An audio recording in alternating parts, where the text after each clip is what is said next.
I've read some strange stories for this company, but this one feels haunting in a way I didn't expect. This drug isn't just addictive, it's alive, or at least that's the best way I can describe it. It doesn't seem like it was just a high or a bad trip. It feels like something far more sinister. Something that doesn't just cling to your mind, but glues itself to your soul. Case file number 11, Dead Arm, written by hartijay. Let's get into it. I've been completely clean for about 2 years now, and I owe it all to the last drug I ever took. It apparently goes by many names, and it's not easy to get your hands on it. The people that use it only give it to close friends or people they mean to do harm. Nothing can prepare you for the experience. Not even smack. Myself, I did Dead Arm when I was a senior in college. Finals were getting rough. I had a group of buddies that I took things with. Not exactly the type of friends your parents hope you'll make. None were students like me, just townies, all different ages from 17 to almost 60. And none of us were alike in any way, except for one thing we had in common: what we were putting in our bodies. We'd veg out, high as kites, escaping the world, escaping our problems. The more pressure I felt in my normal life, the more I turned to smack to help me through it. I would never even associate with these other folks before I started using, but they were slowly becoming my only friends. There was this one dude whose house we went to that we only knew as Moses. He had a 2-bedroom apartment, but somehow we fit almost 15 of us in there to chill at parties that he threw. And I hardly ever spoke to Moses, but he took a liking to me for some reason. He'd share some of his extra potent shit with me, at times buy me pizza and beer, and generally just acted cool. He must have been 40-something, but never had a stick up his ass or anything, very laid back. One day I hit up Moses after failing a final and asked him if he was having a get-together that night. He texted me back no, so I started making plans with other people. Like 10 minutes later, he texted me again. Actually, yeah, but can you just come? Don't bring anyone else. Naturally, I head over to his place because I want to get fucked up, regardless of who else is there. I knocked on his apartment door and he let me in. The place was empty. Whoa, man, where is everyone? Moses looked at me seriously, a look I had hardly seen on his face before. Hey, listen, you've been pretty chill and level-headed at my parties, and I want to offer you something. I'm going to this dude, Ted's house tonight. He's got some of this new shit that he's super exclusive with. He's down for you to tag along, but you have to really keep it on the down low. You in? Well, what is it that he's got exactly? It's just, you'll see. But trust me, it's out of this world. You in? You serious? You might as well have just described a Thanksgiving feast to a starving man. 10 minutes later, we had arrived at Ted's apartment complex. It was the dingiest shithole I'd ever seen. Trash was just lying around the front of the building, broken glass was scattered about, and the place had just a certain stink to it. Although I wanted to leave, my itch to get high was stronger. We went up to the 3rd floor where Ted's apartment was. Moses had a brief conversation with whoever opened the door before we were let in, assuring him I was cool. Ted's apartment was even more disgusting than the rest of the building. Almost no furniture, just dirty blankets and towels thrown on the floor with like 10 people laying around on them. Still as corpses. In the corner, someone was having sex with another person who looked barely conscious. And all of them were moaning in such a bizarre way, almost like a death rattle from The Grudge, but a lot louder. It was freaking the fuck out of me, but I figured I wouldn't care about it at all soon enough. The doorman came to me and Moses, You guys ready? You know the deal, it's 150 for a hit. I've got it covered, Moses said, pulling out a small wad of cash. He gestured to me. It's the kid's first time doing dead arm. Get him first. He handed the cash over and the doorman grunted in approval. He took a belt from the only table in the place, and from its drawer he conjured a syringe. It looked to be full of a brown substance that looked to me like liquid dirt. He wrapped the belt tight around my arm. Moses made conversation as the doorman got the needle ready. Where's Ted at? He asked, and the doorman replied, in his room, don't fucking bug him. Fair enough. No Ben tonight? Nope. Remember what happened to his arm last week? He's too embarrassed to be seen like that, I guess. Should've just cut it off. No doubt, brother. The doorman approached me with the needle. I nodded at him and he stuck it into one of the protruding veins in my arm. I watched the brown liquid leave the syringe and make its way into the bloodstream. As soon as the needle was out, I immediately and unwillingly dropped to the floor. My knees just stopped working. Everything stopped working. I couldn't move my head, arms, legs, even my mouth was hanging open. Completely numb, completely paralyzed. My head started ringing terribly. It was terrifying. I started to try and call out, but all I could do was moan, and I realized with a jolt that the noise I was making was not at all unlike the noises everyone else in the room was making. Then suddenly, the ringing in my head stopped and was replaced with such a deep relaxation that I cannot even describe to you through words. It was unlike anything I'd ever felt.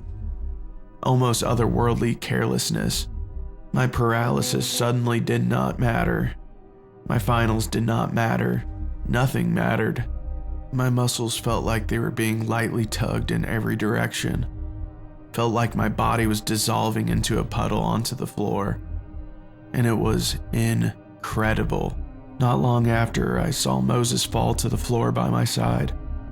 The doorman stepped over us both and put the syringes away. Then he went back to standing by the door, playing on his cell phone. An hour passed. Nothing but pure bliss and silence. Apart from the moaning and the humping in the back, soon though the latter noise stopped and suddenly this bare naked dude was standing above me. The guy who was doing the banging. He crouched down to me, this hungry look in his eyes. I didn't care. I couldn't care. All that mattered was that I was lying down, with my muscles being deliciously pulled by whatever the shit in my veins was. Unable to move, unable to think, only existing at bare minimum. The naked stranger started whispering something to himself and licking his lips. He got closer to me, his face mere centimeters from mine.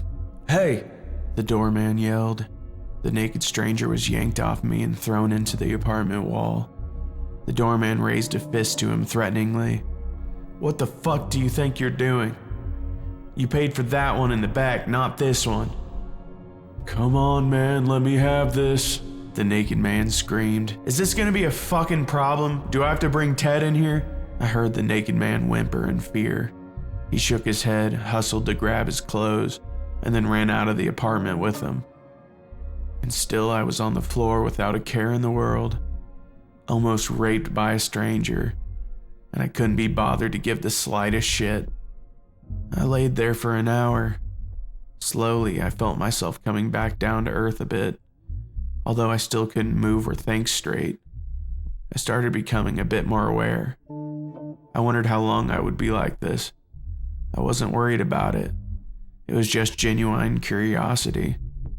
I also started to ponder about where this dead arm stuff could have possibly come from and what was in it. Call it my inner conscience, call it God, call it the voices in my head. But something answered my bemusement. Don't worry about where I'm from. Just keep yourself still. You belong to me right now. And I could live with that. Another hour gone by. Discomfort started coming into my lower back. I still couldn't move, but it was a bit of a relief knowing that my body was starting to respond to the things around it. Shit, even the relief itself was a relief. Some of the other people around me who were on dead arm started to come out of it and stumble out of the apartment, thanking the doorman as they passed. By then it was like 2 a.m. At probably around 2:30, the doorman got off his phone and went out of my sight. I heard him knock on a door, most likely to one of the bedrooms, and call out, "Yo, Ted, I'm out, man. You still got 6 or 7 out there, so just a heads up." Although I could hear noises in response, I couldn't exactly tell what was being said. The doorman spoke again. "Yeah, alright, man. Have a good night." The doorman came back into my view, stepped over me, and walked out of the apartment. Another hour passed when I heard one of the doors in the back open. At the same time, someone came walking out. One of the people who had been high on the floor started coming to, a woman. I heard her say to someone softly, "Oh, hey Ted, thanks for the hit. Do you think you could help me to the door? My legs are still a little numb." The noise that replied almost completely killed my high. It was a mix between a scream and a wet gurgle. If I had heard it a couple hours ago, I wouldn't have cared, but I could feel myself coming down and I was suddenly absolutely terrified, but still couldn't move. 2 pairs of feet started making their way towards the door, one after another. 2 people came into my line of sight. The first was a 30-something blonde woman. She was stumbling a bit, using the wall as support before making her way out of the door. Couldn't recall exactly what she looked like. But the second person, I will remember until the day I die. He was a man, but unlike any person I've ever seen before or since. His body looked like it had been stretched, pulled every which way like elastic. His arms were so long that his fingertips were touching the floor. His jaw was so wide open that the entirety of his mouth had to be at least a foot long, and it was full of jagged, broken, and yellow teeth. The skin under his beady eyes, black and sunken. The hair on his head was grown in uneven patches. Dark brown scars were all over his face, arms, and legs. They were disgustingly leaking a similar colored liquid onto the floor. It looked quite a lot like dead arm. This man was practically inhuman. Nobody in the human race, regardless of the breakthroughs in cosmetics, looked like that, or was ever supposed to look like that. It was a fucking monster standing over me. And even still, I could not move. All I could do was scream, and even then not very loudly. When I did, the wet, beady eyes of the monster person looked down at me. The thing's head cocked slightly and a look of confusion came over its face, as if it couldn't understand why the fuck I was screaming at the sight of it. It shook its head and walked out of my view, which terrified me more. I didn't want to look at it, but I also didn't want to be unaware of what it was. My mind was racing furiously, wondering what I should do, if maybe somehow I could roll myself to the door. No, just relax. You belong to me for now, remember? It's not so bad. Just look at Ted. That fucking thing is Ted? I tried to fight the overwhelming urge to just lay there, but found myself just as helpless as before. The straining to move at least one of my muscles was fruitless and started paining me greatly. Suddenly, my muscles weren't so relaxed. They were flaring up. It hurt so badly. I didn't even scream, I just passed out. When I woke up, I was myself again, and I immediately started screaming as the memory of what went down last night came rushing back to me. Moses, who looked like he had just woken up himself, was crouching next to me instantly. "Dude, get a hold of yourself. Relax." I told him everything that had happened, from the naked stranger to the voices I heard after taking the dead arm, and the oozing monster that had come out of the back room. And throughout my explanation, Moses' face fell. He said in a low voice, "You need to leave right now. Ted's insecure enough as it is. and you're not gonna help by calling him a fucking monster. Thankfully for you, he's asleep right now. What the fuck, dude? He was stretched out. He didn't even look like a person. Side effect of the dead arm, man. Ted knows how to party.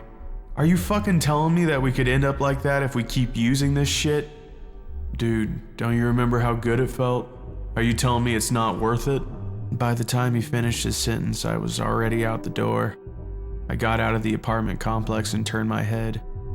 From one of the windows on the 3rd floor, I saw a glimpse of Ted, the monster person, staring down at me with those tiny eyes, the impossibly wide jaw still agape in a permanent state of relaxation. I screamed and I sprinted away. I couldn't help it. Ever since that night, I refused to touch another substance. I never spoke with Moses or the old crew again, and I never even once walked near Ted's house. Not long after my night there, he was gone and I never got the invite to come back. And part of me was glad. He's what I was afraid of the most. Because I know someday I'm going to end up just like him. I'm off the drugs now because nothing can compare to Dead Arm. Nothing at all. I'll find it again and I will use it. This is one addiction that no amount of rehab can help.